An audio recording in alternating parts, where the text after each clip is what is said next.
Facebook, you're probably wondering where I've been. And I'm just letting you know that I've been working on other things, but I'm finally back on the podcast. And my special guest today is Alex Cunningham of Bear the Mark and also co-owner of West Texas Fresh. Yeah, that's me. What's going on, man? Not a lot, man. How you been doing today? Oh man, it's been a fun one. Yes, for sure. It's been a fun couple days. Fair Week always gets us right. What is it with Fair Week and just things just going wrong? I don't know if things going wrong. I think just Fair Week's like, oh shit, here's Fair Week. Okay, like you got everything in order, like everything's ready to go. Like Fair Week for restaurants is always super interesting because like what do people want? It's like, oh yeah, I'm gonna get a turkey leg and cheese on a stick. And like, fuck a salad. Who wants that right now? Yeah. So like, we get them next week. They're like, hey, I feel like shit. Like you got it for me? Like yes we do. It's like we got all the salads you could ever ask for. I'm gonna make you feel good. Well, all right, man. So I know I said I wasn't gonna say it, but I mean, first I have 3 rules for the podcast. Okay. The first one is please be gentle with the mics. They were very expensive. The second one is I won't talk politics and religion, so we got that one out the way. Yep. And the third thing is if anybody hasn't told you that they're excited to see you today, just know that I am. Okay, well thank you. I'm excited to see you too. Of course, brother. Thank you so much. But man, I'm just gonna get right into it. So the first question that I have is I'm gonna go off my phone. I have certain questions that help me from stumbling. And pretty much the first one that I will ask you right now is describe your musical background and how you got started. Okay, so first band was back in like my freshman year of high school. It was like a shitty cover band, whatever. But it was a bunch of dudes from Drumline, and then they graduated out, really started playing guitar pretty heavy. So we started like a pretty average metalcore band called In Desperation. Like we weren't good. We played a couple shows. Like our first show was with War of Ages. So I was like, oh, that's great. Like that's big right off the bat. And then our next show, like no one came to. Like okay, so we're not there yet. Some of the guys ended up moving out and ended up reaching out on back in MySpace days to Israel Hands. Shout out to the old homies. And that's Adam and John, who's in Bear the Mark, and they were looking for a singer for Israel Hands, and went and practiced with them once. About a month later, like, hey, like we're not doing Israel Hands anymore. We're gonna work on a new project. If you want to come play, like we'd like to have you. So then we did Never the Victim, and that was from 2007 to 2018. And then about 2018, like we were changing our sound so much, like changing the style of metal we were playing from like more technical death metal to what we're doing now, which is more groove based. I mean, there's some deathcore elements, there's some metalcore elements, but just something that's a little more bouncy. And that's what Bear the Mark was all about, was making songs that were easier to listen to, but still maintaining like the heaviness that we have. Right. Honestly, man, from the first moment I've heard is actually from our Three Amigos podcast. I started listening to the album that y'all did for COVID, and dude, I've been a big fan ever since, man. I can't get enough. I actually, when y'all did that Sunset Festival a few months ago, man, I got stickers from you. I actually went to Denver and slapped Bear the Mark stickers around like. I slapped one around the Denver Broncos stadium because I went and saw Metallica with my brother. Oh, nice. And then around our hotel, I slapped the other one. I know, that's the funny thing about like having the band name as a logo and not the band name. Someone's going to see that and be like, what the fuck? Like, what satanic shit is this? Yeah. I'm like, no, it's just a band out of Amarillo. Like, it's cult logo, cool. It's sick though. So I mean, it's like I like doing that because like I got one. So it's like I got one Bear the Mark sticker on my gun safe because I put all my band stickers on my gun safe, and then I took the others to Denver and was like, all right, here you go. That's awesome. Yeah, that's great. I did it with Discarcia too. Like I got one here, one on the safe, and then like I said, there's a Discarcia sticker on the Denver Broncos stadium, just in some small area. I was just like, No, that's fun. I take a little piece to home and bring it with me. I bet you got to, right? Of course. That's like mine. Always like band stickers on the beer fridge at home. So my beer fridge is only band stickers at this point. Fuck yeah. Yeah. I was gonna say, it's about, y'all's Winter Solstice beer is about to come back out. Yeah. So I think Winter Solstice is December 21st. We were looking at it. I think Darkness Day, the show, will be December 20th. Details TBD. We have no fucking clue what's gonna go down on that one. Oh, dude, I was excited for y'all's last one, man. That's where I had it for the first time. Was the Winter Solstice. Then I had the Pondicetta Lager, which was great too. Yeah. Oh, shout out Pondicetta. Yeah, shout out Pondicetta. Honestly, I don't drink. Like I said earlier, I don't drink very much anymore. I've kind of just moved away from drinking and doing other things. And when I was, man, Pondicetta I-40s was one of my favorite. Yeah. But like I said, the Lager was great too, and then the Winter Solstice is great. So it's like, definitely, when winter comes around, I'll have one to two of those. Yeah, I'm gonna have 1 to 200 of those. Right. All right, man. I'm gonna move on to the next questions that I have. The next question is what are your favorite genres and what style of singing do you prefer? So my favorite genre in terms of metal, probably. I mean, I'm always gonna be like technical death metal. I like tech. I like progressive. I enjoy those things. And for me, like style of singing, like I'm good at guttural. I'm good at lows. I'm good at mids. Not so good at highs. But I mean, I think depending on the band, like depending on the style, like I'm not gonna shit on anybody's, preferred method of delivery. Yeah. Because that's counterproductive to everything that we do. Right. It's just that's where we are. Yeah. So. I get a little bit of shit because I don't know many people that do inhale vocals, but here and there, I get, like I said, it's a little bit of shit, but it's all in good fun. But like Anybody I said, who's gatekeeping vocals, like no, it wasn't gatekeeping. It was more along the lines of like, it was like what was said? It was more along the lines of like, oh, that fucking cheater, like doing inhale vocals. Oh, which is funny to me. I'm like, yeah. It's like, yeah, I'm cheating. I'm over here. Cheating. But honestly, we actually have 2 comments already. We got Tom Searles, and he says, liar, he's great at highs. And then Ben Braidfoot says, a shout out to Alex. Oh, what's up? Hey, thank y'all for tuning in. But yeah, so I get where you're coming from. I just think it's funny. No, I mean that's however you do vocals and like you're confident in it. Yeah. Like that's all that matters. I mean if you're terrible and you're not good and not good, I mean that's up to the person who's listening. Right. It's like if you're practicing and you do what you need to. If you like what you're doing, that's all that fucking matters. Right. Like, point blank, that's all that matters. Fuck yeah.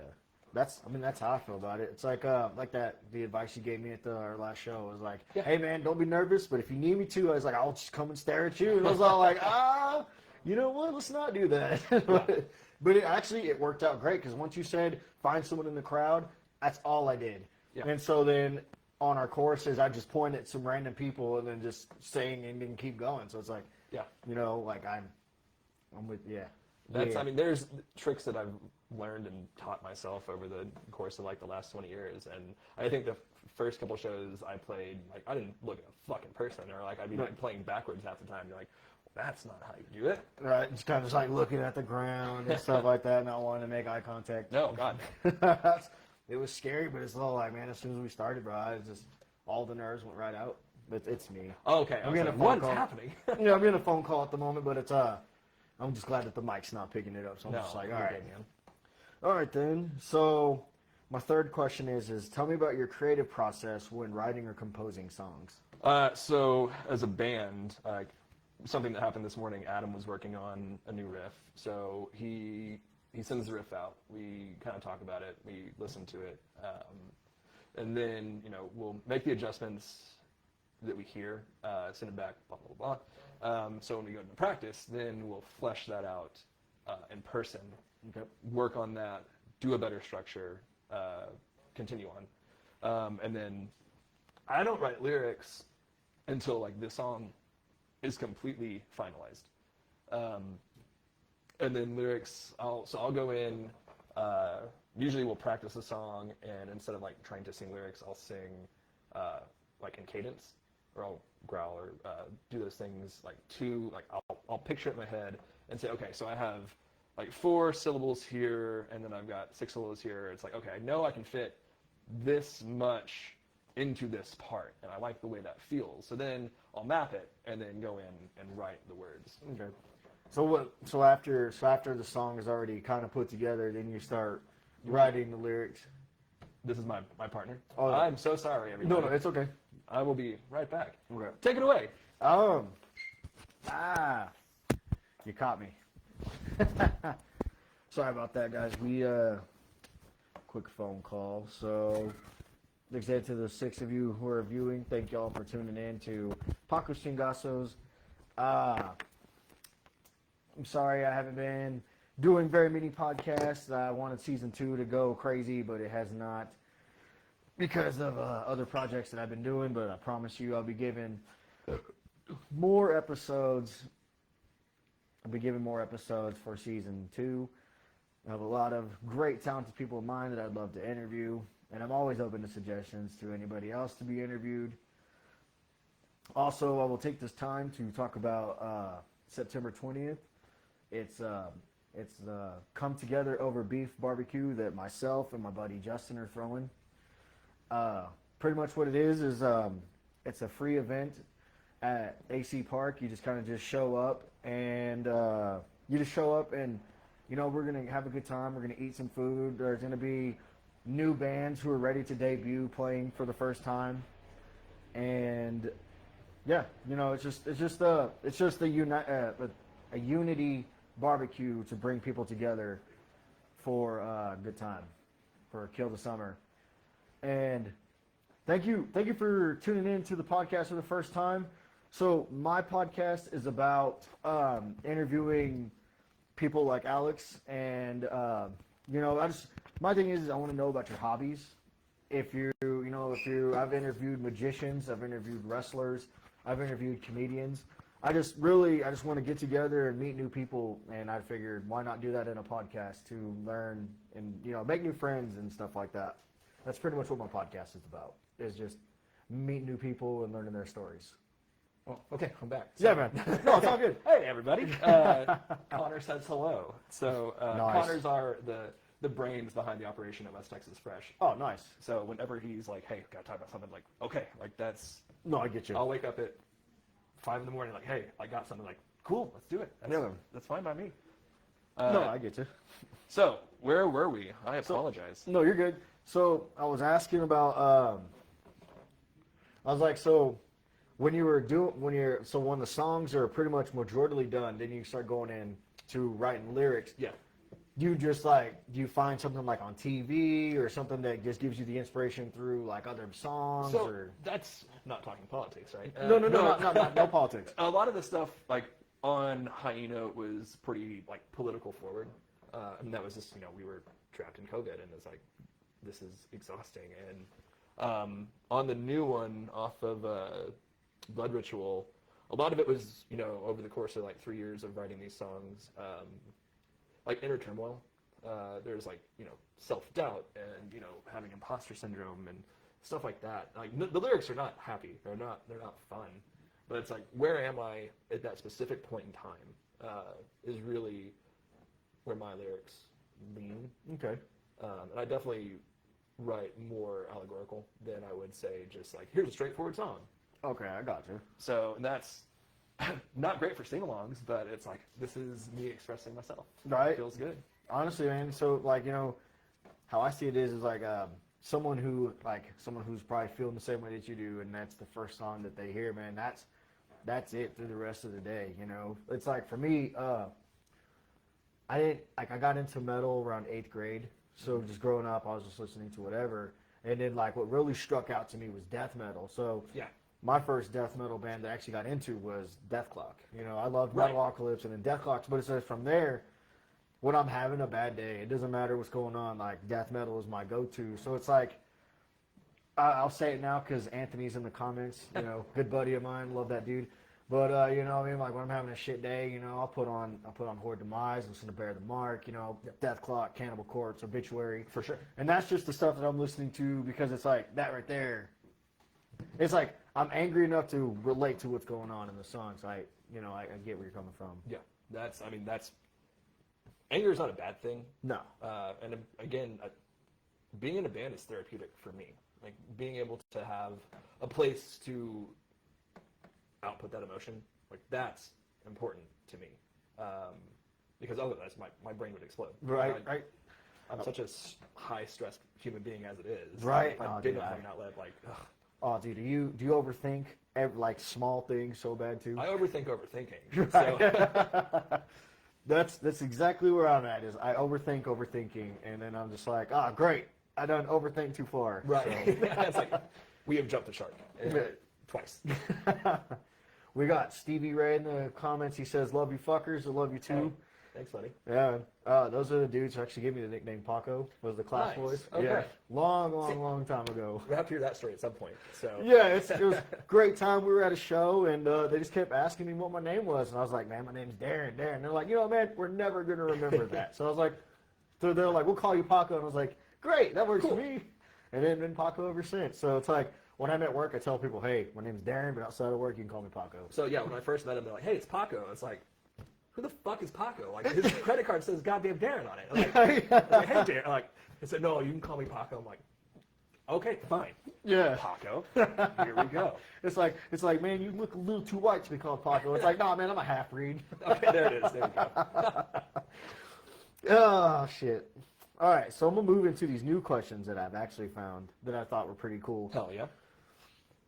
So this one right here, especially for new, this question right here is especially for new people who are tuning into the podcast who want to start a band.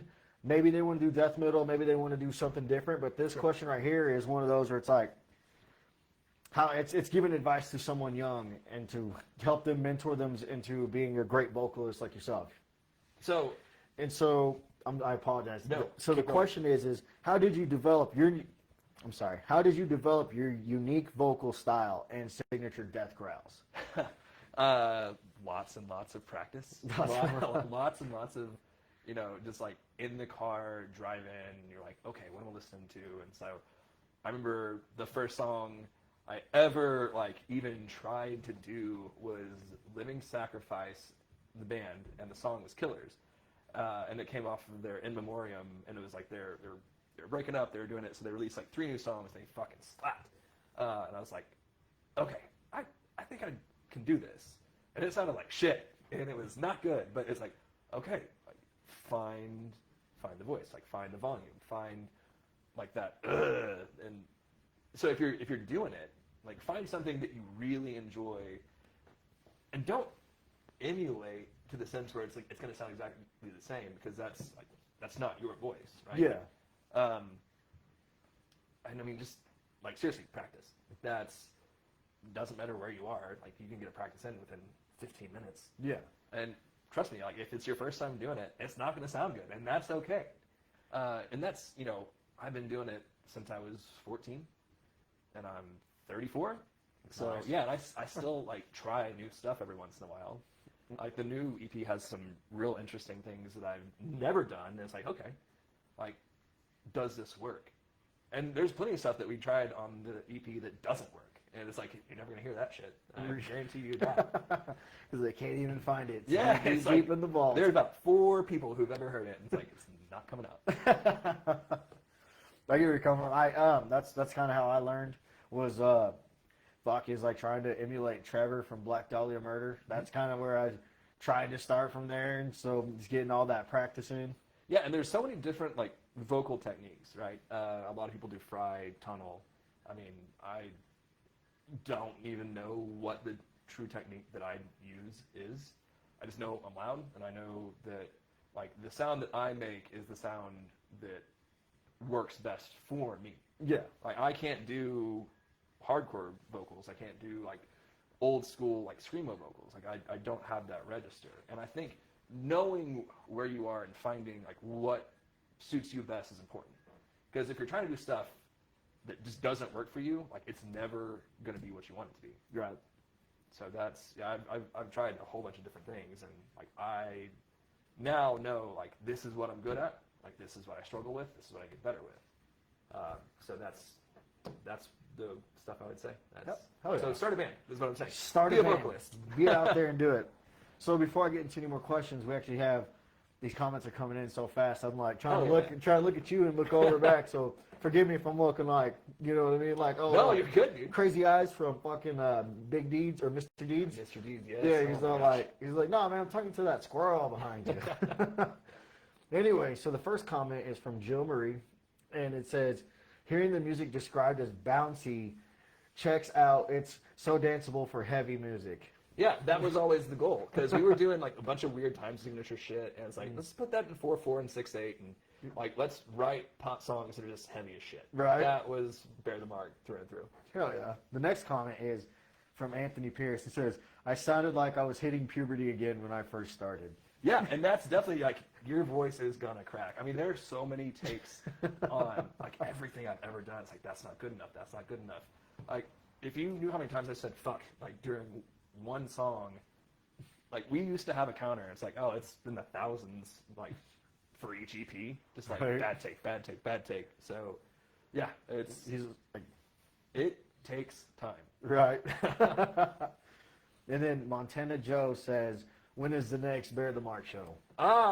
Next Bear the Mark show is next Wednesday. Yeah, we're playing with Filth. Oh, dude, and Narcotic Wasteland, and the homies in Trend Shack, and the homies in Horrid Demise. Oh, dude, so I'm come out. so excited for that. Like, It's gonna be a good one. so I'm actually off that day too, so I'm like, fuck yeah, I can be there, be there right when it starts and stuff. And I'm like, let's fucking go. Heck yeah. Let's get it. So this question I have now is do you practice vocal warm-ups or a specific routine to care for your voice before or after a performance? No. No? It's just like, I'm just up there doing it? And then No, I'm because like the adrenaline hits so hard on like that very first song. Like I'll go in and do like some basic like growling, but then as soon as I hit the stage, that shit's out the window. Right. Like I do not remember most of the sets that we've played because the adrenaline is going so goddamn hard. So and then after it's just like don't talk, like drink water. Like, yeah. recover properly. Give me the minute to kind of catch myself. And Don't fucking smoke cigarettes. That's bad for your voice. Yeah, don't. Shocker. Just don't smoke just cigarettes. I mean, unless you're already smoking cigarettes, then, do you? But I just... I was a pack-a-day smoker for a long time, and I think, honestly, that did affect, like, the early way my vocal cords kind of took to what I was doing.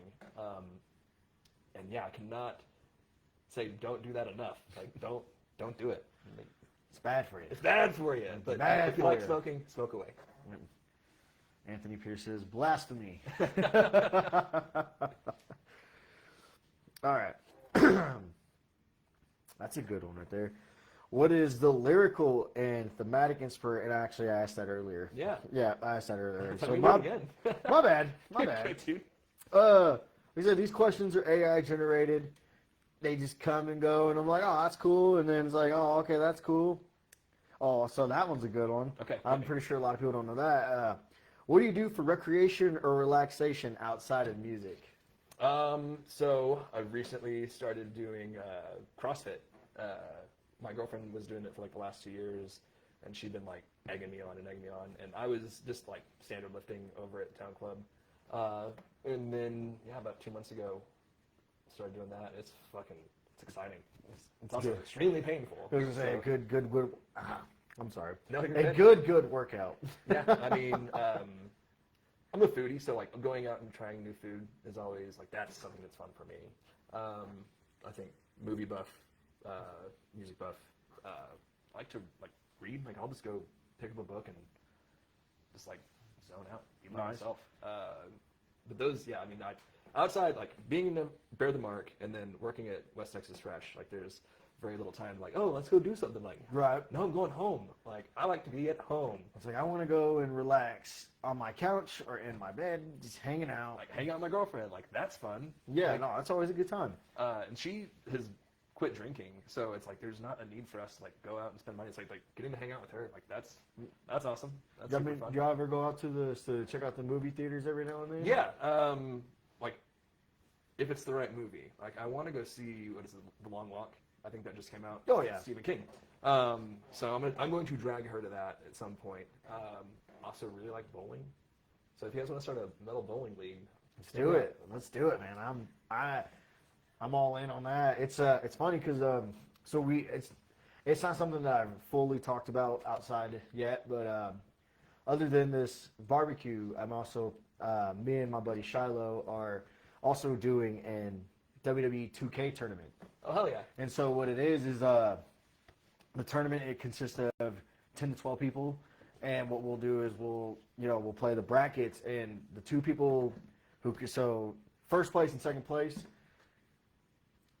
they get there's prizes on the line that we are actually officially that me and Shiloh have funded for. Yeah. I can't tell you what the first place prize is. Some people already know, which we've already said too much, but first place prize is pretty much bragging rights, so it's like, hey man, I whipped your ass. I am the best. And then second place prize is a $100 gift card to Hot Topic. Hell yeah. Third place prize is a $50 gift card to either Cold Stone Creamery or a gift card of your choosing, which one of us will go and get. But we also have like a loser brackets where the loser can come in after either winning Money in the Bank or Elimination Chamber. Nice. So it's another thing like, doing stuff like that, and I forgot what the point of this was. I'm sorry. Hey, But it's just like, just generally getting out and doing things, giving more people something else to come and do. It's like, hey man, I'm actually encouraging, hey, let's go and do this tournament. I think that Amarillo, like, we get such a bad rap of like, oh, there's nothing to do, so you go out and you drink, right? It's like, let's give people something to do. I mean, that was, Bearfest was built out of necessity because, like, there was nothing fucking happening, and now we're 5 years in, and it's like, fuck, we did it. Like, each year gets better. Yeah. And that, for us, is like, we were offering something, like, with the help of all of our friends, right? I mean, like, the bands that come play and pitch in, it's like, we couldn't do it without them. Yep. But there needs to be, like, back when I was a kid, there were plenty of venues, and for a long time, there was nowhere. Like, you played at bars, so, like, the young crowd couldn't come hang out. So we had no new bands coming through, and, I mean, it got so stagnant. Yeah. So seeing, like, where the scene is right now, just in terms of volume of people, like, we're starting a band, like, fuck yeah, do it. So if you want to start a band, fucking start a band. Fucking do it. You want it. This is your official, do it. Go start a band. And I remember now, because we're talking about bowling. There it is. There it is. Like I say, man, quick in and out, ADHD, you know what I mean, squirrel, whatever. I'm here for it. We're good. But, that's where it's like, if a bowling league happens, I'm all in to join, just to come and hang out and join, because I enjoy bowling. Honestly, man, I started playing golf, and I started getting really interested in golf. My clubs are they're here somewhere, but you know what I mean? Like me and my buddies will go to Preston, and we just go. Some days we'll go hit the driving range, and then some days we'll go and fucking play the course. Honestly, one of the songs that I've written was written on the golf course. Hell yeah! I mean, wherever you find inspiration, you find inspiration. Well, it is so completely random because it's like the song that I've written is called Cannibal Party. It's still unreleased, but we have a teaser for it on our barbecue page. Nice. So I mean, you can go check out Cannibal Party. It's a demo. It's not complete, but I mean, it sounds good for a demo, in my opinion. Yeah. But we're on the golf course, and I was like, we're talking post-apocalyptic, and I was like, can you just imagine the parties? It was like, a bunch of cannibals get together, and they're like, hey, yo, check who I found out, and then just go from there, and then, that's where the inspiration came from. Again, wherever you find inspiration, like, use it. Yes. Like, if you're on an airplane, you're like, oh, shit, like, what if this plane goes down? Like, write a song about it? Like, cool, do you. Like, you're at church, and you're like, oh, man, church is kind of metal. Like, write a song about it. Do it. Just don't pull a striper and go throw Bibles at people. Hey, if that's what you want to do, do it. That's funny. But don't do that. That's rude. Yeah, don't do that. Don't do that. All right. We already got into there. Flying through these questions, man. Hey. All right. So this question I have is can you describe a challenging performance experience and how you handled it? I mean, I think each performance has its own challenges, right? I mean, we've played shows where, like, we've had technical difficulties, like, through the entire set. And it's like, how do you respond? I remember we were playing, this is back in the Never the Victim days, and we were, like, one song in, and Adam broke his top string. And, you know, as a band, you have to trust the rest of your bandmates that, like, hey, like, we're going to be able to get through this song while he goes and fucking restrings the guitar.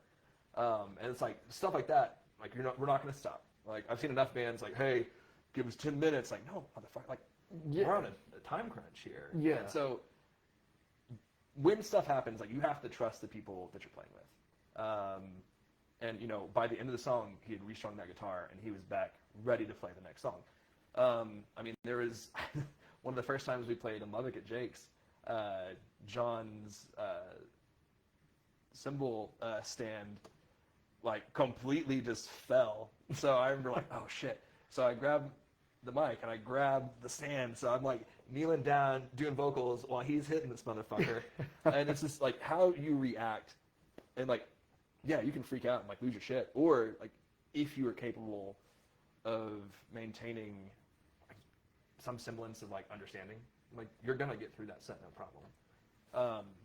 And there's been plenty of frustrations, like mic's not working, gear not working. I mean, but you fight through. That's why we do this, and that's why we've worked together for like the last 15, 16, 17 years. So we know like how to counter someone's, like, if something happens, we can do it as a team, and it works really well. So that's the best part about playing with those guys. Gotcha. I'm sorry, I'm getting another call, but Dude. it's one of those things that's just gonna have to wait. My podcast is not. Oh, great! We have a question in the comments. So, how long have the band members been working together? You actually just answered that. Well, so yeah, Adam and John have been playing since like 99, 2000. Like they've been together for quite some time. Yeah, then Never the Victim started in 2007. So we're coming up on 18 years, I think, like this month. It might have already happened, like 18 years of, like, since our first show as Never the Victim, which just makes me feel fucking old. Right. So I was gonna say, so everybody that you've been in so everybody in Bear the Mark is all original from old bands, except for you've had a few guitarists come and go. Yeah, guitarists come, guitarists go. I mean, but Adam, John, and myself, the three of us have been like steady since 2007. Oh, okay. And I mean, we've yelled and screamed and fought with each other, but like I can't imagine making music with anybody else. Right. And then so Guy started back in 2019 playing bass, and then Josh just came on this year. I was going to ask. His first show was the Sunset Festival. Sunset, yeah, that was a nice little warm up for Bearfest, and like he had been in a bunch of bands back in the old days of Amarillo, so it's all full circle at this point. Like everybody from that 2004 to 2006, 2007, playing like the Pigeonhole, playing the Refuge, playing the Illuminati. Right. So it's fucking cool. Like truthfully, it's really cool. Getting to play with like your idols. Like when Gabe was playing with us, it's like, holy shit. So Gabe was the singer for Israel Hands before I went and tried out. So I was like, okay, this is fun. And the fact that we all still get along, like, yeah, it's awesome. Yeah, I enjoyed it. I enjoyed his podcast. Yeah, I don't know if you've seen that episode where I actually interviewed Gabe. He actually talked about a little bit about being in Bear the Mark and old bands and stuff, but I only asked him 3 questions, and that was it. I didn't even get through the entire 10, and me and him just straight off. Gabe is a great dude, just to listen to him. Like he's got stories. I enjoy it. So that's one of the things, like I said earlier about this podcast, that's one thing that I enjoy is the stories that I get to hear and learn, and you know it grows me closer to my guests, you know, and make good friends. Because honestly, out of everybody that I've interviewed so far, I think we're all pretty good friends. You know, we can mess each other and shit like that. We shoot the shit outside of this. Like, yeah, it works. Holy shit. So, I like it. Be friends with your podcast hosts, ladies and gentlemen. You know, it hasn't been asked a lot, but be friends with your podcast host. And I was in Three Amigos. We got decently good amount of stuff going on there, but I decided to step away and do this more full time, and then. You know, they're both of them are both doing great things with like Cryptic, and then Chris working on his health and stuff. Yeah, so, I mean that's awesome. You know, great things are happening everywhere, and for sure. And that's what needs to be happening is great things. Like, if you can't lift up your homies, then you're not a good homie. Right. So lift them up. Lift up your homies. Fuck, dude, I don't even know because all these questions have already been answered. So I'm gonna wing it. Let's wing it. Let's go. I'm gonna wing it. All right. So the next couple questions I'm gonna have is Bearfest 5. Sure. Unfortunately, as we both know, that I missed the majority of it because I was at work. But what was the vibe? Like, what was the feeling walking into Bearfest 5 that day? So we got there probably like 10, 11 in the morning. Like, started setting up. Because we had done like the listening party the day before for the new EP. And it's just like you kind of hold your breath and you're like, okay, we hope this works. Because we were new venue, new setup, like doing all the merch outside, having the food trucks, having the vendors out there. Like the first time we'd done any of that kind of stuff. Hoping the weather was going to hold out. So again, there's this big like, holy shit, is this going to work? And then, you hope the band show up on time. You hope people understand, like, hey, like this has to be smooth. Like, you have to help. Like, if you're up next, you have to help that first band off. And like, it always works out well because all these bands work well together and they get along. And it's like no one ran long. Like, I think by the end of the night we were like 15 minutes over from like our goal. And I mean, at fucking 4:10, there's 110 people there. Right. And it's like, that's crazy. Like, that's so fucking cool. Right. And people just kept coming and kept coming and kept coming. And it's Bearfest at this point is like a metal, like an Amarillo metal community family reunion. So I've seen people that I have not seen in 10 years. And it's like, holy shit, like, thank you. Like, it's like, thank you for being here. You, like, of all the things you could have done, like, you came to this, like, thank you.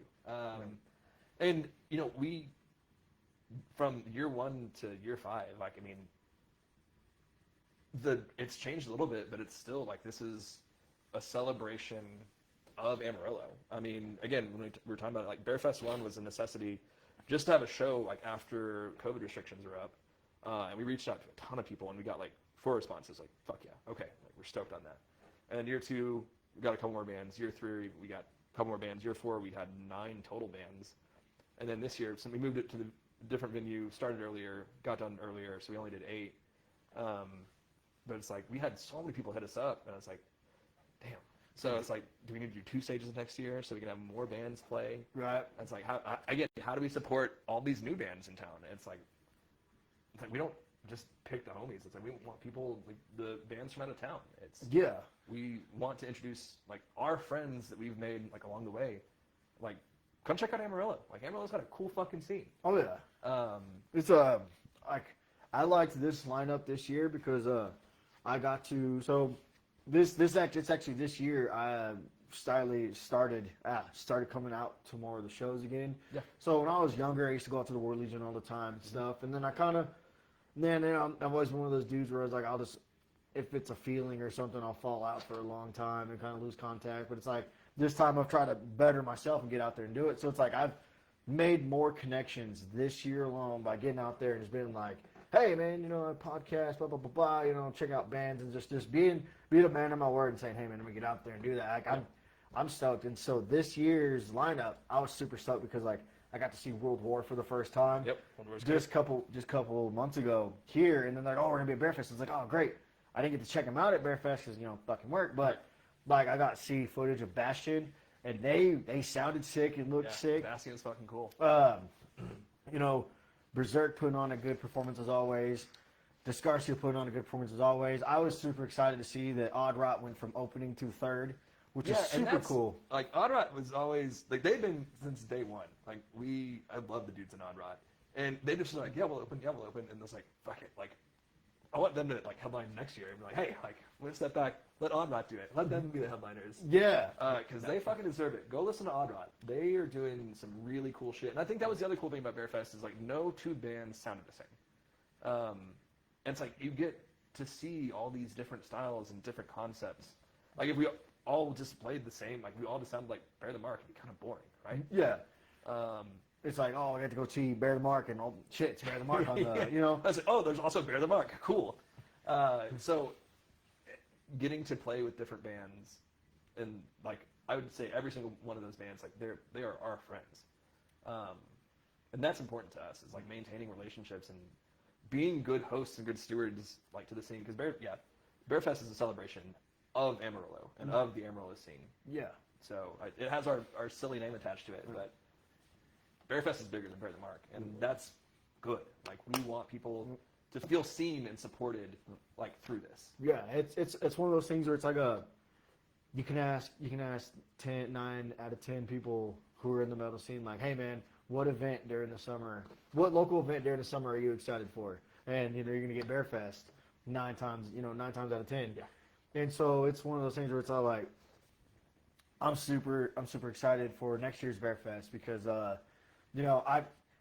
already have it. Like, I don't know the day, but as soon as I know the day, I'm straight up to the boss. Hey man, I'm not coming in this day. You cannot make me. I'm not doing it. Not doing it. I'm not doing it. I'm not missing out on another one. I want to be there from start to end and help out and be a part of in any shape, way, or form. So typically how we do it is the Saturday before Labor Day.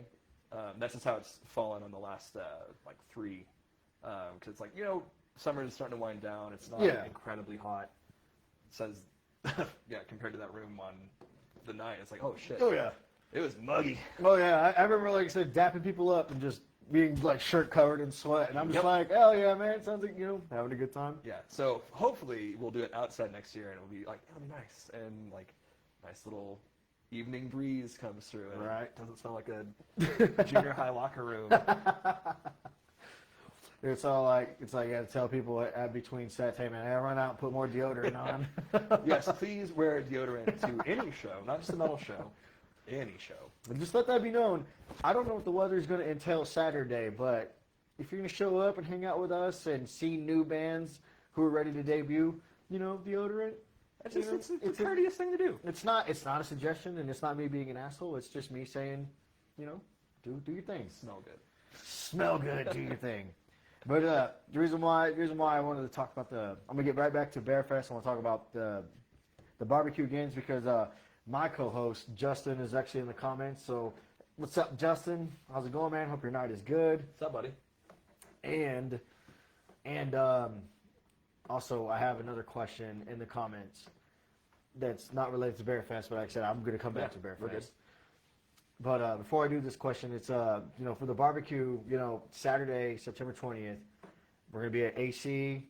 The live music's gonna start at 6, but we're gonna be out there early, setting up, and like I said earlier, this event it's a free event. We're cooking meat, like we're making chicken. There's gonna be ribs, there's gonna be brats, hot dogs, burgers, you name it. But it's if you want to help and come and grill, bring your grill and come help grill. People are, it's like bring your meat, and if you want people to grill something for you, more than welcome to. It's like Bearfest, but it's more of let's just come together and hang out with nothing else. There's no agenda. No agenda. We're just here to hang out, and that's why I'm saying, if you want to start a band because next summer if we do the Kill the Summer Barbecue Games, it could be your band debuting for everyone else. This is where you get your connections, and this is where you get to start. Yeah, that's awesome. Yeah, so that's really all I just wanted to say. Justin says a quick death in Texas wears deodorant, which is super fucking awesome. Thank you, boys. So the question that is in the comments is, do you plan to jump into each other's sets, or does it already happen? So anytime that we have a guest feature,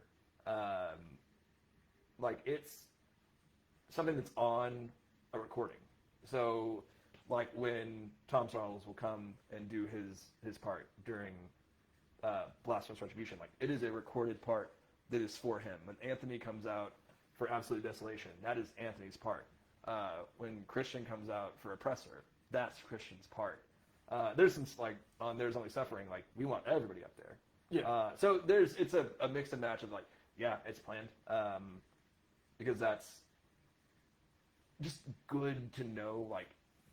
Here's his spot. Where am I supposed to be? Do I know the words? Yeah, all of that was planned. So when we did it with Krungus, when it was Anthony and myself and Beard, I went and rehearsed with them a day, and we did that song 4 times. And then I listened to that song. I listened to that song. I listened to that song. Yeah, so it's not something that's a spur of the moment, because it's hard to do that, especially, we use in-ears for all of our songs, so it's like we know where everything is supposed to be. And there's communication with the sound guy, and like there's communication with the other artists. So it's pretty much planned out. Like our set is planned out from start to finish. Like there's not a lot of room for error. There's not a lot of room for change. I mean that's still pretty cool. Like seeing like the guest spot and other people from other bands coming in. That's super cool. I enjoy seeing it. I remember watching that video of you, Beard, and Anthony doing the Crunky song. I was like, oh, dude. I was like, it sounded sick. It looked fun. I was like, bro. I was like that right there to catch that moment. Yeah. Just flawless. No, that was super cool. And I mean, if you ever want me to jump on stage with your band, call me. Hell yeah. Happy to do it. Yeah, you had it here. Or you heard it here, not had it. Heard it. Yeah. I'm sorry. I've been jumbled brained all day, but I'm working through it right now.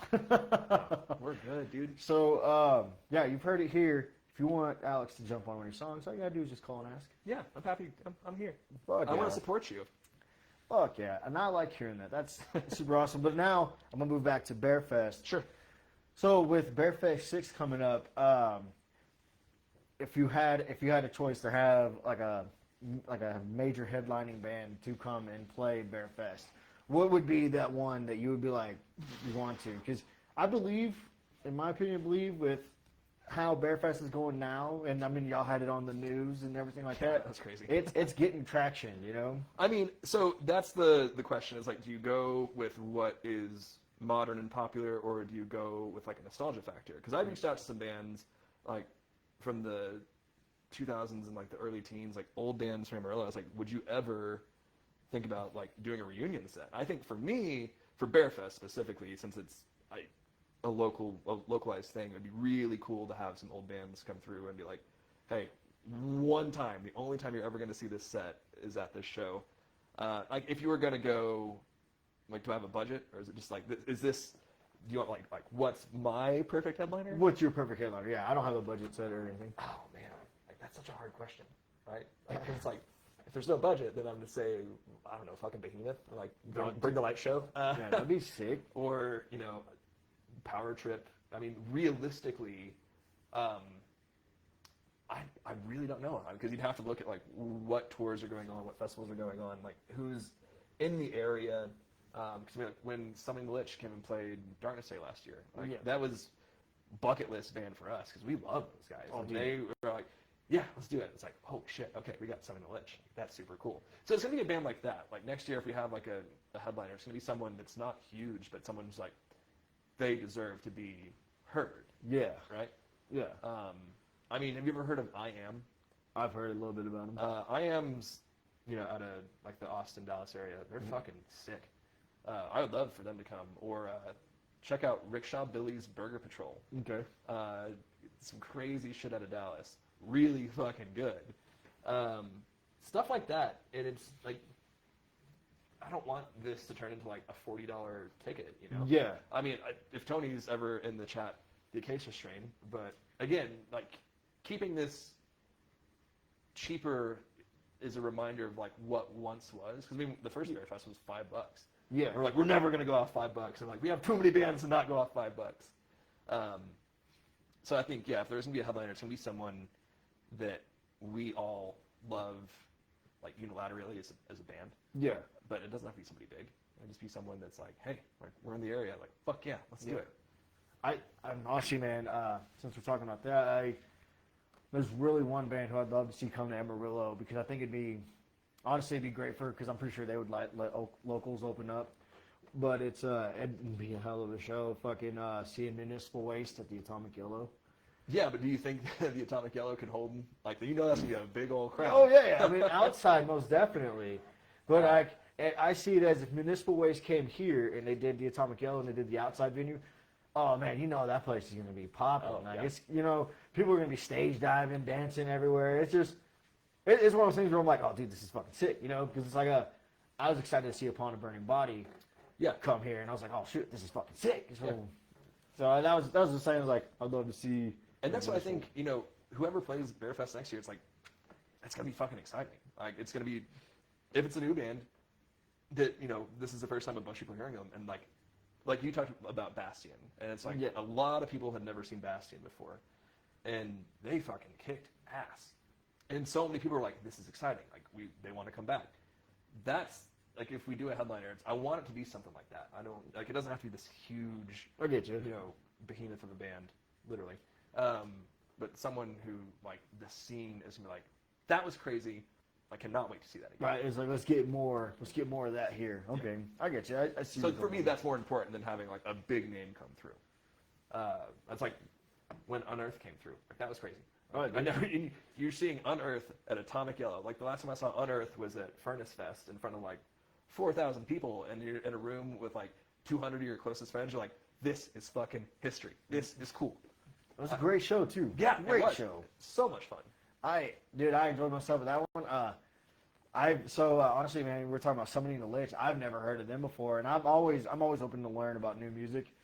And when I heard them for the first time, I was like, oh shit, this is fucking cool. Yeah. So I'm a big nerd. I play Dungeons and Dragons and shit like that. So I'm like, when I seen their merch and then I heard their songs and stuff like that, and I'm like, oh man, that's fucking sick. So like, I definitely next time they come around, I'm definitely gonna be at that show too. Yes, like, that was just pure insanity, and that was so much fun. Like, those dudes, if you've not listened to Something to Lich, jump on it. Those dudes are gonna be big, and they played here at Atomic Yellow last year. Yeah.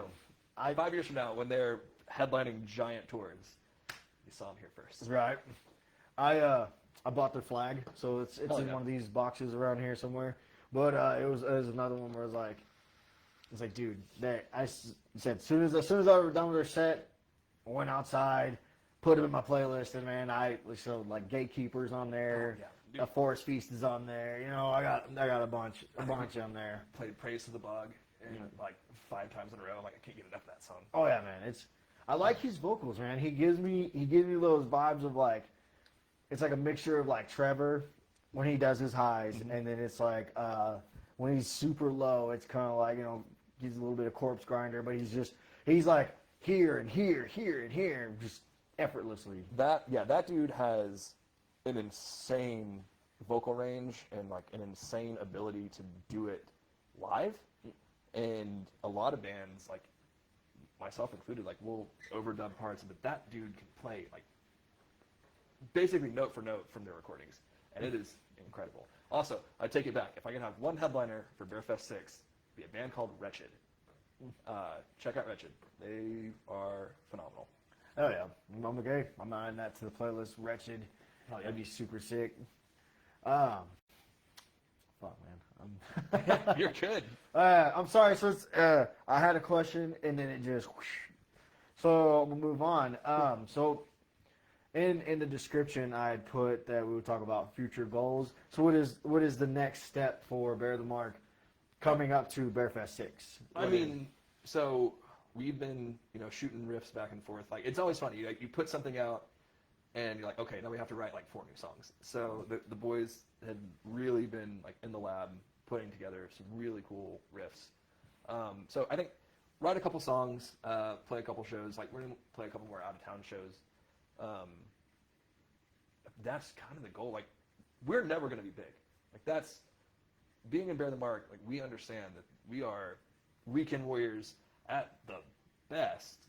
Like, we're not gonna tour. Like, that's not on our agenda. We want to play music that we like, and we want to play music to people who like to see us. Like, that's like, we're like, look at the guys in Berserk. They're playing shows all the time. They're playing out of town. They've got offers from all kinds of stuff. Like, those dudes can do it. Like, us, you know, the rest of the band all have kids. They all have like 50-hour-a-week jobs. Like, this is therapy for us. And as long as we get to keep doing that, I think that's the goal for Bear the Mark. Like, we're not trying to be big. That's okay. Like, we're happy with that. So you said there's something about like playing some shows out of town. So where are some of those places that y'all are going? I mean, realistically, I would say anywhere within a day drive, right? So I mean, we could do San Antonio, Austin, Dallas, Denver, Albuquerque, Santa Fe, Oklahoma City. Josh lives in Lawton. Been trying to get a show in Lawton. So I mean, anything in that realm is kind of like our goal. Okay. Like, we're not we're not going to California on a day trip. That's for sure. I get you. I mean, but it's like, have y'all played in Dallas before? So we've done like one of the cool shows we did. We did a showcase in Austin for South by Southwest in 2016. Oh, nice. We did back to back. It was a Friday, Saturday. Adam and our old guitar player Dominic had a cab company called DNA. Mm-hmm. So they had backlined the set, and like that was super cool. Getting to meet like a bunch of bands that were up and coming, and some of them got kind of big. And it's like, holy shit, this is fun. I mean, we've done some small stuff. Like we've clearly done Lubbock. Did San Angelo, did Abilene. I mean, if the opportunity is there, take it, right? I was just like, what's the metal scene out in Abilene like? Just because my mom lives in Abilene, and there's been a bunch of times where I was like, just getting out there and go checking it out. Dude, it's really good. It's different from Amarillo, that's for sure. Like Amarillo has one of the best scenes that I've ever seen. Like just in terms of like raw talent, like it is insane. But Abilene was super cool. Like we got to play with Cinephilia, which you gotta see Cinephilia live. One of the most insane live shows you will ever fucking see. They played Bear Fest 4, and hopefully we can get them back. Those dudes are crazy. Oh yeah. Really good. Talk about fast technical death metal. Those dudes rip. Just fucking there's over there. Yeah. Hell yeah. So we got a question in the comments. Steven Robinson asked, did y'all say something glitch? What's the D&D band? Oh, Summoning the Lich. From St. Louis, so STL from STL. My brother Jeremy Daughtry says they're sick live. That is very true. Yes. Yep. It's actually, like I said, Jeremy's good. Been a brother to me for fucking years, man. I've known him for long, since I was a kid. But so glad that you tuned in. Thank you for commenting. Yeah, man. Fuck. Hey, no. I'm here, baby. Right. He goes, Alex knows me. I'm the old crush chef. Oh, yeah. Yeah.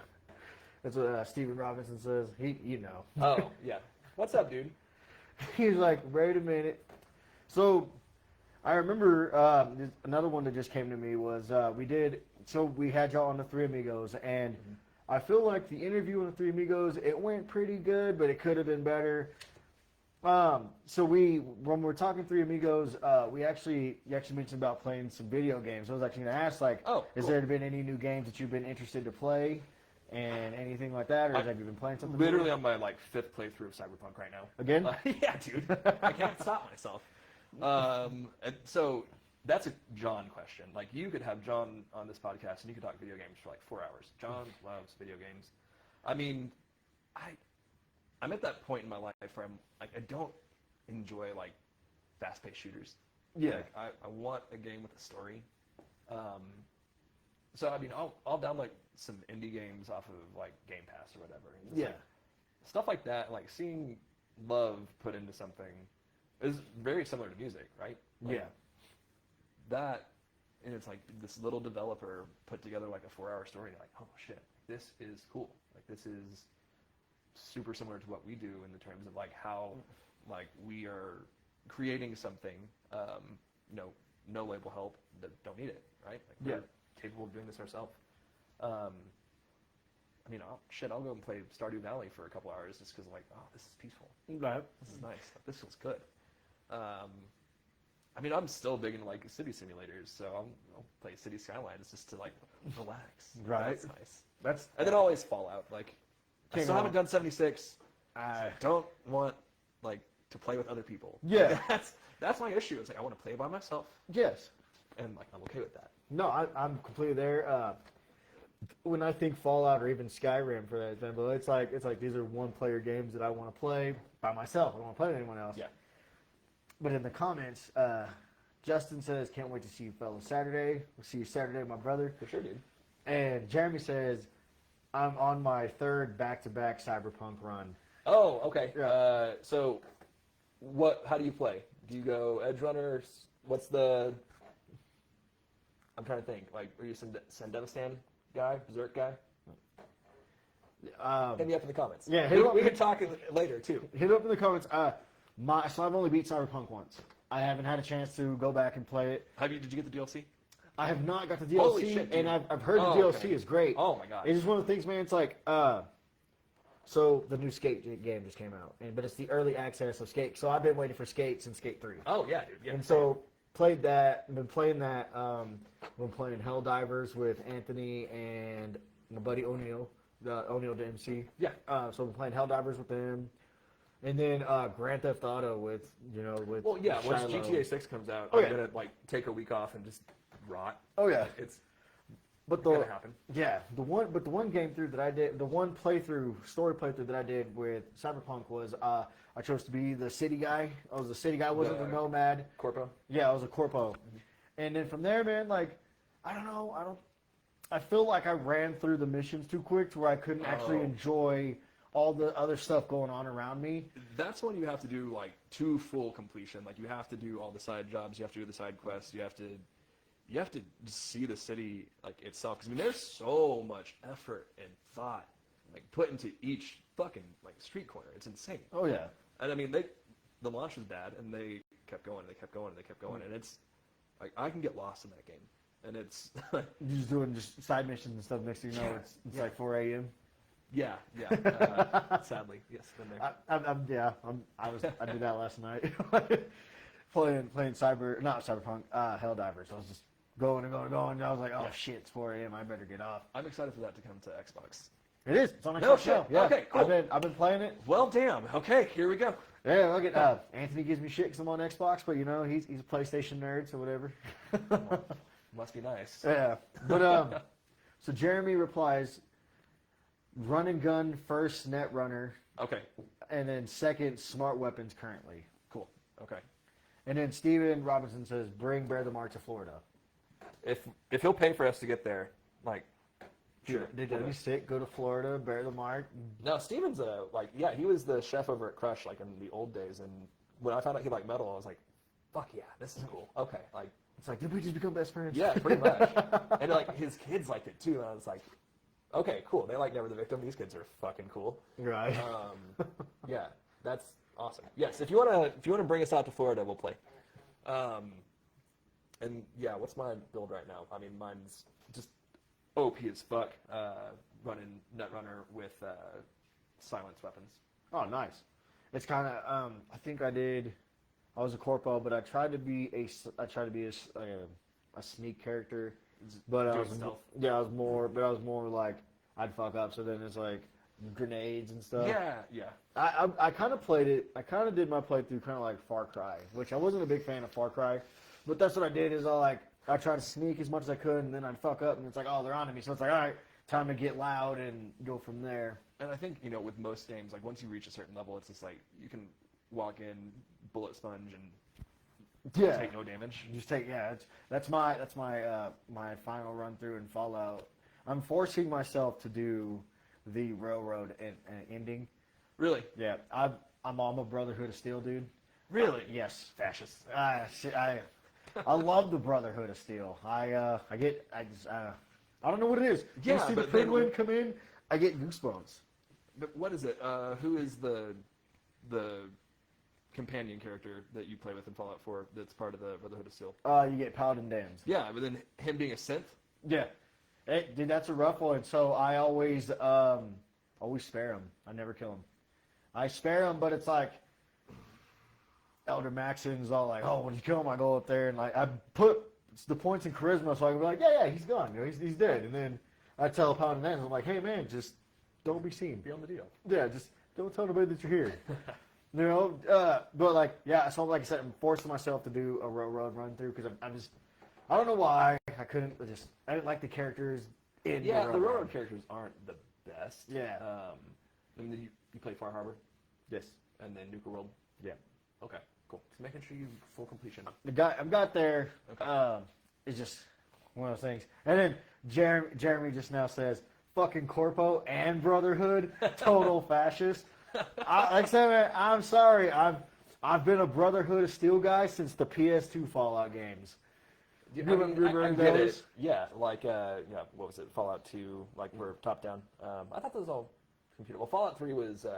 So Fallout 3 came out like right when like Xbox 360 and PS3 was coming out. Yep. But you can get like you get the PS2 Brotherhood of Steel game, and it was it was like it's a side scroller, point and click, but it's still just it's just one of those where it's just like I don't know, man. Just I've always just been a big like when I played the storylines, it's like the Brotherhood of Steel. You know, I just you know the Minutemen. It's like for example the Minutemen, bro. Like I get so annoyed because it's like I would go and do these things for the Minutemen. And then it's like, oh, hey, by the way, the settlement's being attacked. It's like, well, why? I put 1,000 fucking sentries and turrets around that motherfucker. Why is it being attacked? It's like it can't take care of itself. That's the entire point of being a settlement. Yes. It's like, why? It's like, what? What is this? I think I always just end up doing the Minutemen ending because I'm not. I never do. What is it? What's the synth? Who is your child? Father. Institute. Yeah, the Institute ending. I've never done that one. Dude, I like that's another one that I had to force myself to do because like then you just become this fucking hitman for the Institute. Yeah. But you know, so just I guess in video games I'm a fascist because of the people that I chose. Don't be a fascist in real life. I'm not. Okay. I'm not. Good. Listen, you heard it here first. I love everybody. And if we don't get along, I'm willing to make it to where we can get along. And if we can't cross that bridge where we get along, then I'll be cordial, and I'll be cordial with you if you're cordial with me. Exactly. I want no beef with nobody. I just want to. I turn my life around for a reason. I want to be more positive and do things better. So yeah, and positivity is the best thing. Yeah, for sure. Hands down. Exactly. Yeah. Be the positivity you want to see. Facts. There's your PBS for the day. Yeah, there's your PBS for the day. You know, be who you want to be and just do your own thing, man. I'm just here for it. That's why I enjoy doing this because it's fun. Fuck yeah, man. But yeah, in video games, asshole, bro. Okay, cool. Straight asshole. Straight asshole. Like that's where I go and be like, yeah, I'm an asshole. You know, like this is where I can be. Yeah. Like Grand Theft Auto, man. Some days I'm getting in my Duke of Death and I'm running everybody over. Oh, that's like Red Dead Redemption and like 1 and 2 both having like the meter of like good and bad. It's like I think for whatever reason I always end up on like the good path, and you're like you don't have to. It's like but I still have to. Like my like internal monologue is like don't be the dick, don't be that guy. Yeah, no. So my thing was I loved Red Dead Redemption 1, loved it. Mm-hmm. Red Dead Redemption 2. It's gonna make me sound weird. But this game, with Red Dead Redemption 2, I was so invested in the story that, spoiler if you haven't beat the story, but when Arthur died, dude, I fucking teared up. Oh, because it's like you fall in love with this character and you do the story with this character and he's taking you on this, Arthur Morgan's taking you on this journey and then it's like he gets TB and then that's it. It's like... It's an incredible story. Yeah. And I think any story, like music... books, movies, games, like anything that makes you feel like that, like that's how you know something was done correctly. Yeah. Like if I leave, like we'll go to the symphony, and it's like you feel that shit. Like you go to a show and you feel that shit. Like that's how you know it's being done right. Yeah. I love the feeling of when some bands like when they're ending. But like you can hear the final breakdown, and you can feel it like coming from here. Yeah. And you're just like, oh yeah, but it's also the same feeling that I get when when I want to relax, I'll come home and put on Israel Come Cool. Oh yeah, I know what you're talking about. But ukulele guy. Yeah, ukulele, big Samoan, but like his Somewhere Over the Rainbow song, it's one of those things. It's like it takes me from here to here, and I'm just mellow and good and everything like that. Good. And so with any video game that can do that, or any book or movie that can do that, I'm like, yes, I'm a sucker for a story. Tell me a story. Let me get invested in this story. And we are running at an hour and 10 minutes. We can go a little bit longer, and we can whatever. I mean, do you have any other questions, or like just want to shoot the shit? We can shoot the shit for a little bit. Honestly, the other new questions that I have is new music, but you kind of touched over it a little bit. Yeah, I mean, so if you haven't listened to Blood Ritual yet, go stream Blood Ritual. Yes. And there's a bunch of bands like Amarillo, Lubbock, Midland, Odessa. Like, go out there and find new local stuff, because there's a bunch of stuff coming out. don't be afraid to like get out of your comfort zone and listen to something that's that you're not used to, right? I mean, don't just say like, oh, we're a metal band, so we'll listen to metal. Like that's not true at all. Yeah. Like, I'm deep in a run of like real classic Western music right now. So that's for me. It's don't pigeonhole yourself. Yeah, no, man. Honestly, dude, I've been in a big Gorillas. Thing, you know what I mean? And like they've got the new one coming out next year. Oh yeah, so we just listened to that yesterday. Actually, it's fun. I'm so excited, so I've been listening to Gorillas. And I got to the point where my daughter knows, fuck, which one is it? Humility. She knows Humility, and then she knows Feel Good. Oh, yeah. It's like she's singing the chorus while I'm just sitting there just relaxing, and I'm like, oh man, that's cool. It's like that's so cool that you're getting into that. It's just, yes. So it's like I can't listen to metal all the time. It's like, do you ever watch the Sarah Silverman TV show a long time ago? Yeah. So you know how they had Brian Pohesian, and he's that big metal dude, and he was in that. He was a couple with that other guy, and that other guy finds his iPod, and it turns out it's like, I forgot the song, but it's like super uppity, and it's the only song in the iPod. And he questions him. He's like, "Hey man, what the fuck? I thought you was this big metalhead." And he's like, "Dude," he's like, "You know what I would be if I would listen to metal all day?" And then just shows him choking him out and slamming him through walls. It's like, and I feel that way often. Yeah. And that's, listen to whatever you want to. Yeah, man. There's enough music out there that you're never gonna get bored.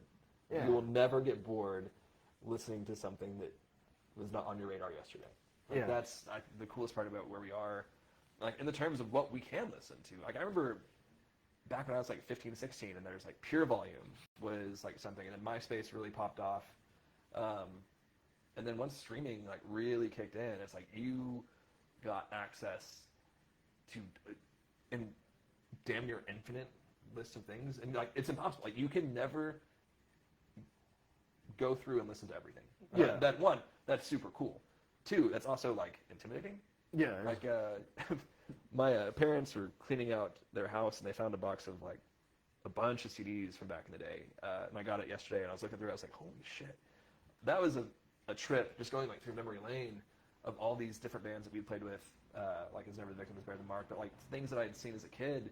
I've got CDs that weren't even open that I'm like, okay, is it on streaming? Can I like pull this out? 'Cause I don't have a fucking CD player. What am I gonna do that? yeah. It's like man, and then it's like it's still in the original package. I don't want to take that out because now it's a collector's item at that point. That's for like from some bands that I cannot read the CD case. But that's, I think, that was a super cool time when it's like, I'm gonna just like, you see a cool album cover, like that might be good, and then like it's either good or it fucking sucks. Yeah. Like, that's definitely happened a couple times. That was you say that, and the one CD that comes to mind is because was Amon Amarth's Twilight of the Thunder God. Yeah.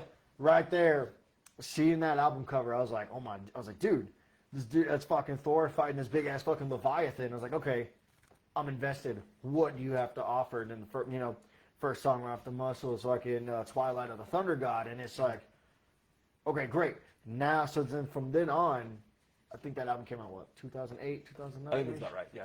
Dude, from then on, been a big fan. And, back in, you talk about MySpace days, I remember when I was getting into metal, my first concert was the Megadeth Gigantour of 2008. Oh, that was my first metal concert. That was the one. Yeah, but it's like, right there is I told Anthony in his podcast episode, my introduction to my very first favorite metal band, and it shocks people when I tell them, my first favorite metal band was Children of Bodom. I mean, I think that's awesome. Fucking love Children of Bodom. It was the same year that Blood Drunk came out. Okay. So, I'm to this day, big fan of Children of Bodom. I know I can't get new music, but it's like, there's days where I'm like, fuck, I'm just going to listen to... Like, gonna do the discography. Yeah, I'm just going to go right through. And that's like, so my first, like, metal show in Amarillo was, it was He Is Legend, Every Time I Die, from first to last, and then Story of the Year. And, like, to this day, my favorite band is He Is Legend. Oh, like, yeah. Every fucking album they put out is like, oh, this is good. It's like, this is good. So I guess, like, if I could play with anybody, and they're not heavy anymore, but to see them live would be, again, like, in Amarillo, like, that would be fucking cool. Right. That would be fucking cool. It's one of those things where it's just like, man, You're recapturing that moment. Oh yeah, and that moment, like I was 14 and it was a midnight rodeo, and it's like, okay, I'm not supposed to be here. But god damn, like it was powerful. Right. That was super cool. There was a bunch of cool shows.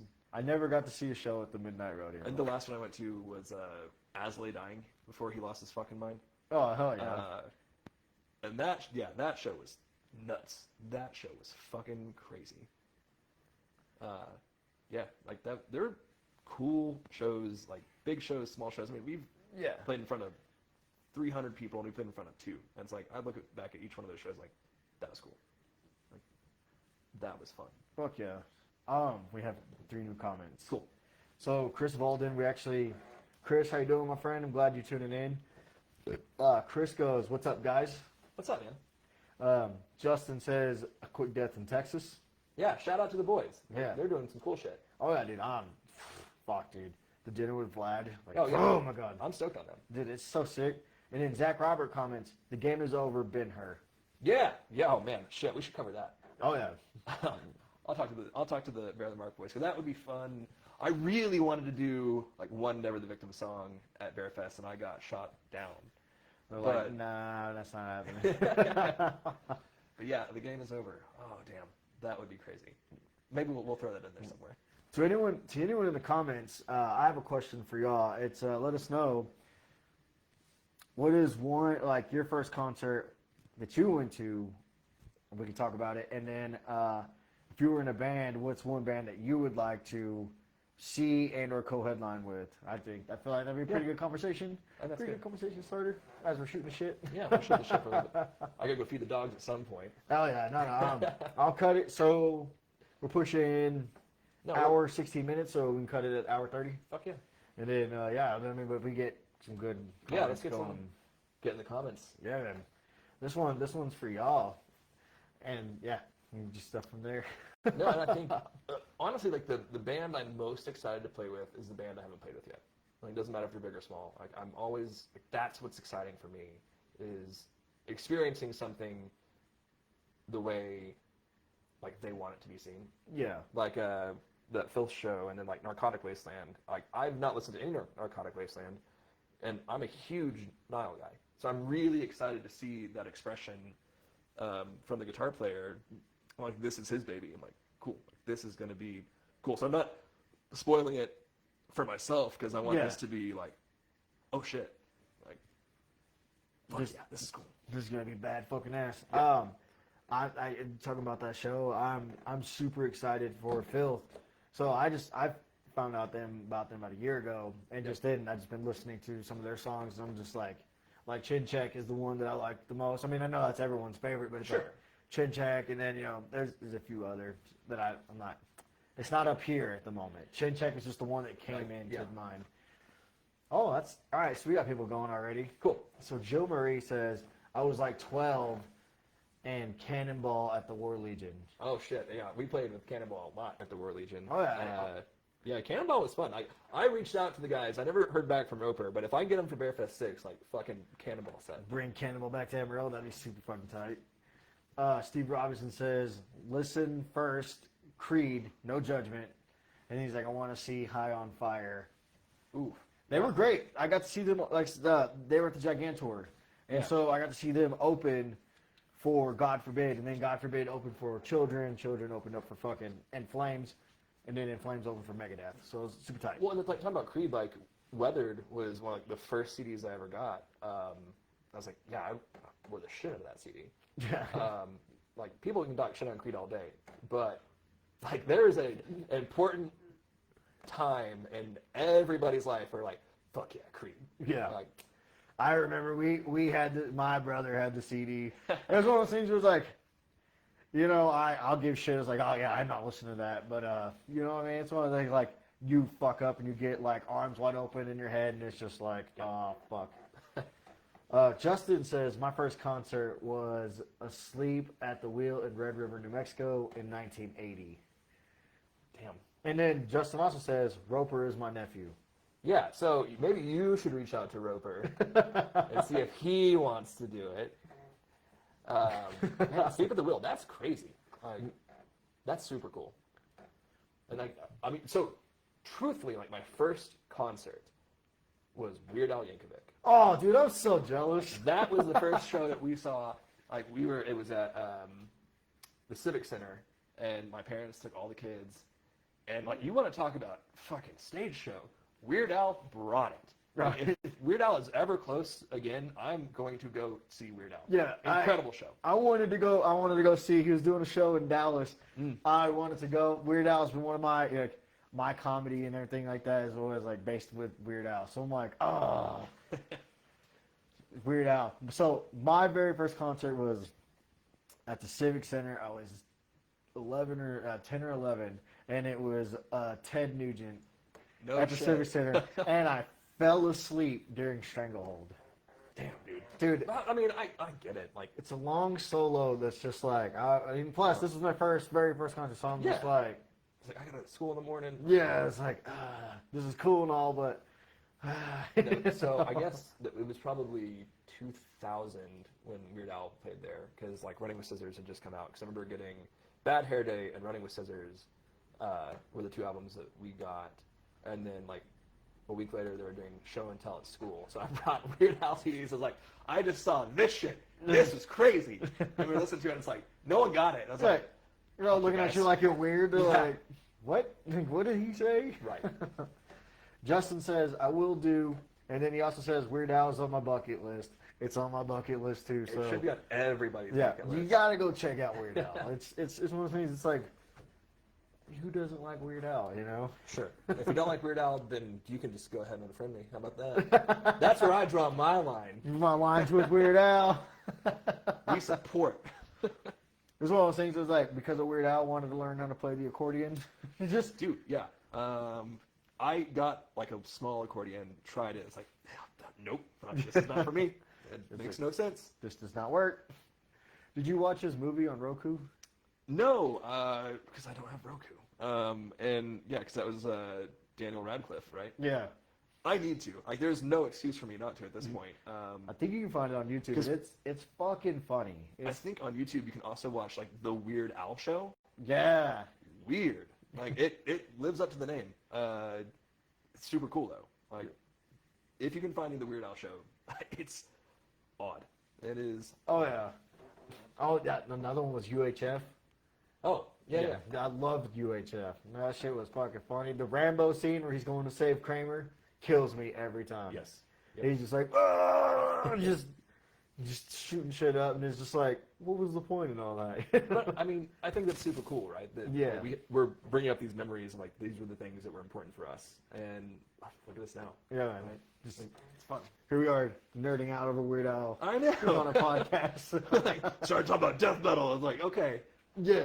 But you can't go wrong with comedy, man. Like, comedy is, laughter is medicine. You know what I mean? Like, what brings people together more?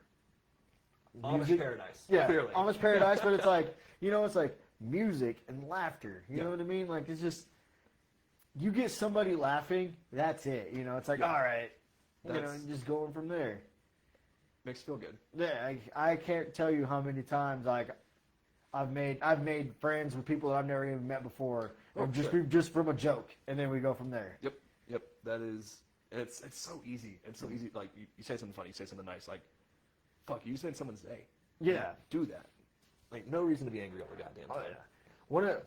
Honestly, man, when I started at Sam's Club, I was kind of just like the loner dude, long hair, nobody really wanted to talk to me because I was really to myself, but I was like, all right, I need to let people know who I am. Like, I may have resting bitch face and look like an asshole, but like, you can come talk to me. I'm cool, I think I'm cool or funny.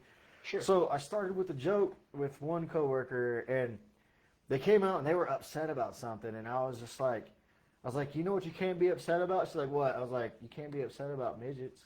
I was like, you point to anybody, and I guarantee you, they see a little person, they're gonna instantly perk up. That's gonna make their day.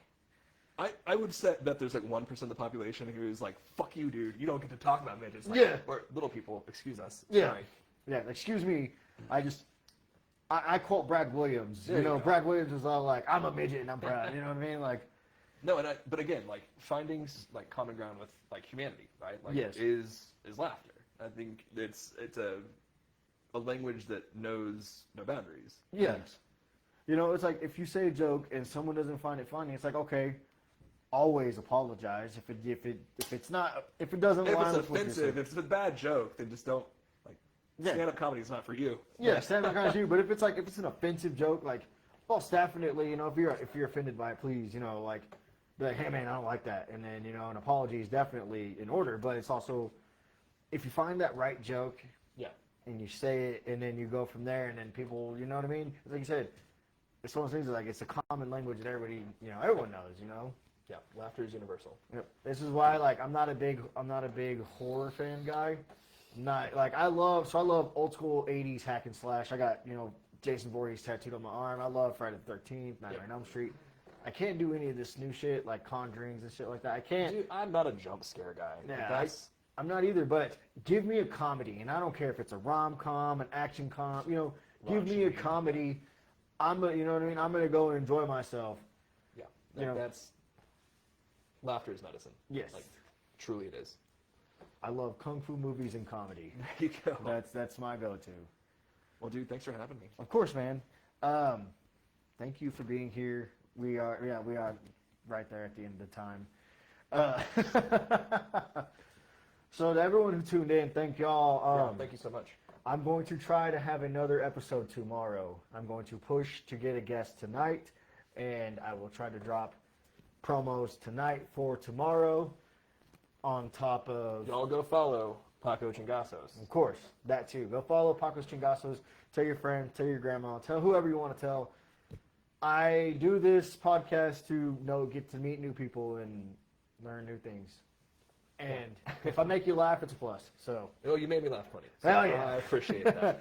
Hell yeah. Well, thank y'all. And again, I will try to have another episode tomorrow. So please stay tuned and tune into that tomorrow.